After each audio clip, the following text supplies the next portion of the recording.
Bom, o que significa a escolha dos materiais? Eu sempre abordo esse assunto e considero que a escolha dos materiais ele é um momento crucial do projeto. Ele efetivamente marca um momento de transição entre o projeto conceitual para o projeto real, ou seja, até o momento que a gente escolheu o material, as mudanças, né, que tu possa eventualmente fazer, elas são mais fáceis. No momento que você já escolheu, já definiu qual é o material que tu vai fazer o produto, já de repente desenvolveu o protótipo, as mudanças começam a ficar mais difíceis, não só do ponto de vista de projeto em si, mas também de custos, né, do que está envolvido em todo esse processo. O projeto de produtos está aumentando em complexidade à medida que novos materiais são constantemente lançados no mercado, né? Então, o designer ele tem que estar sempre atento, né, aos novos materiais, painéis de madeira transformada, novos compósitos, novas ligas metálicas. Se a gente começa a acompanhar um pouquinho, aí tem imagens de feiras e eventos, né? Se você começa a acompanhar feiras e eventos que acontecem não só no país, mas no mundo todo, você vai ver que principalmente na área dos materiais compósitos há uma constante mudança, né, de oferta, né? Um lançamento assim muito intenso no mercado de novas configurações. Isso faz com que a gente tenha um ponto bom, que é uma oferta muito boa de materiais, mas também, por outro lado, existe uma dificuldade cada vez maior de você conseguir ter certeza, né, do que esperar daquele novo material, de quais são suas reais capacidades técnicas, estéticas, ergonômicas, em si. Aqui, por exemplo, estamos num site que eu costumo acompanhar, o azul.com, que mostra bastante os lançamentos de novos materiais. E nessa apresentação em si, eu resolvi colocar como foco o mobiliário urbano, para tentar deixar uma linguagem mais universal. Por que o mobiliário urbano? Bom, porque ele é uma coisa característica da civilização humana. Né? Vamos encontrar registros de mobiliário urbano há mais de 15 mil anos atrás. E é um tipo de projeto que é interessante porque ele reúne vários profissionais diferentes. Você encontra designers trabalhando, mas você também encontra arquitetos, engenheiros, decoradores, né, artesãos, de forma geral, vários profissionais diferentes que trabalham nessa área. Então, é interessante quando você se envolve com o mobiliário urbano que você vê essas diferentes linguagens, diferentes maneiras de ver um projeto. Isso, de certa forma, enriquece bastante o assunto se você opta por trabalhar com mobiliário urbano. Aqui está mostrando, por exemplo, as características que regem esse tipo de imobiliário.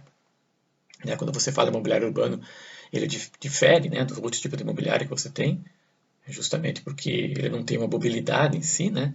E os materiais também são bem diferentes dos outros tipos de imobiliário que tem. A gente tem 3 imagens aqui mostrando, né, alguns exemplos de imobiliário urbano. Quais são os critérios importantes, então, para a escolha e seleção dos materiais que a gente vai abordar aqui? Nós vamos começar com os critérios chamados de Fabris. Então, você tem aqui duas imagens, né, com chão de fábrica bastante modernos. Já você tem outros tipos de chão de fábrica, então você pode ver, por exemplo, se você comparar um chão de fábrica da imagem anterior com esse chão de fábrica aqui, obviamente que existem características peculiares de cada um deles. Né? Então você, conforme for o grau de tecnologia envolvida no chão de fábrica, a gente tem análises, né, que vão ser diferentes para cada escolha dos materiais. Então, por exemplo, não é à toa que uma das primeiras coisas que um designer passa quando ele vai para uma empresa grande, geralmente, é o período de trainee. Ou seja, nesse período ele tem a possibilidade de conhecer a real efetividade, né, as reais capacidades do chão de fábrica da empresa onde ele está atuando. Isso é muito importante para ele poder projetar, né, saber se ele escolhe determinado material, se aquilo vai poder ser feito internamente, se ele vai ter que buscar apoio de outras empresas da região, se ele vai ter que, de repente, ter alguma dificuldade do ponto de vista de mão de obra. Nós temos aqui os aspectos produtivos, que são coisas importantes também. Aqui está mostrando um caso de construção civil, né? Obviamente que você tem aí uma produtividade diferente. Eu resolvi colocar isso aqui porque muito se comenta, por exemplo, com o hospital que a China conseguiu construir em tempo recorde, né, na pandemia. E aí muita gente compara aquele hospital que a China construiu lá em 10 dias, pouco mais que isso, né, com os hospitais que o Brasil estava construindo de campanha, que alguns ameaçam ficar pronto depois que a pandemia terminar. Né? Então, são alguns aspectos a serem considerados quando você está trabalhando com materiais com processos construtivos. Aqui voltando para a área mais do design de novo, obviamente que você tem aqui na imagem da esquerda o processo produtivo mais artesanal, e na direita você tem o processo produtivo bem mais moderno. Então, o grau de produtividade, obviamente, que é muito diferente entre um processo e outro. Outros critérios importantes, critérios econômicos. Se você tem o chão de fábrica, como mostrando na esquerda, você provavelmente conhece seus gastos, sua questão econômica bem mais do que se você tem o chão de fábrica mostrando, como a imagem mostra na direita. Muitas vezes, um dos grandes problemas industriais que tem aqui no Brasil é você não saber realmente, efetivamente, o que você está gastando para a fabricação do produto. Então, às vezes, você imagina que a tua lucratividade tem um certo nível e a tua lucratividade é muito abaixo daquilo, ou então é até maior do que você imaginou, porque você, de fato, não conhece quanto você está gastando na parte de fabricação propriamente dita. Os aspectos financeiros, então você tem aqui, de novo, quando você tem, como a imagem da esquerda, por exemplo, tem 4 pessoas envolvidas, e ali na imagem da direita você tem um operador envolvido naquela operação. Ou seja, será que o salário dessas 4 pessoas é maior, todas elas juntas, do que o salário de uma única pessoa que está colocada nessa máquina que está na direita? São algumas análises que podem se fazer em nível de chão de fábrica e de processo produtivo. Aspectos ergonômicos. O material ele associa diretamente, a imagem do material associa diretamente a uma questão ergonômica de conforto. Então, a cadeira da esquerda ela não transmite uma questão de conforto.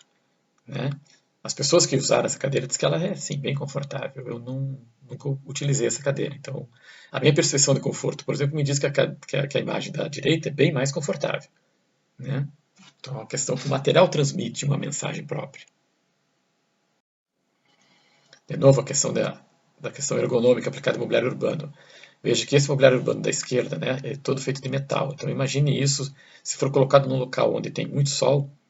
Obviamente que esse sol ele vai inviabilizar o uso desse material em determinada situação. Durante algumas horas no dia isso vai ficar muito quente. As pessoas não vão poder utilizar isso simplesmente porque foi mal projetado do ponto de vista do material. Já a imagem da direita, ela é muito interessante porque ela trabalha com um conceito de conforto aplicado à higiene. Então, em lugares turísticos, por exemplo, se observa muitas vezes as pessoas sentadas nos degraus ali. E as pessoas, nesses degraus, tem toco de cigarro, tem as pessoas gospem no chão, jogam sujeira no chão, enfim, fazem todo tipo de sujeira, a pessoa senta em cima. Já quando você colocou esse banco, vamos chamar assim, ela já talvez iniba um pouco as pessoas a estarem jogando sujeira em cima, já cria um ambiente mais confortável, mais tranquilo para que a pessoa possa estar usando isso. Os critérios de segurança são critérios muito importantes que tem muitas vezes associado aos materiais. Essa ponte aqui de vidro é uma ponte bastante interessante, então você tem que, de certa forma, confiar no material para que você esteja caminhando em cima de uma ponte de vidro, como está mostrando aqui. Já o projeto da direita, por exemplo, é um exemplo típico de uma coisa assim mal feita de qualquer ponto de vista que você possa estar percebendo. É um projeto que, talvez quiseram passar alguma ideia de reaproveitamento, de reutilização do material, um conceito de ecodesign aí inserido, mas foi um projeto muito infeliz do ponto de vista do design como um todo. É um projeto esteticamente horroroso e não apresenta não dá segurança nenhuma de uso para esse material, para esse projeto que está colocado aqui. Mais alguns exemplos falando da segurança, que são exemplos apenas ilustrativos. Tem a questão estética. O material ele tem essa linguagem própria, então se você tem um padrão estético que você deseja, você tem que colocar o material adequado a esse padrão estético, conforme for o material que você dá, ele te dá uma boa resposta ao padrão estético que você gostaria de colocar no seu projeto.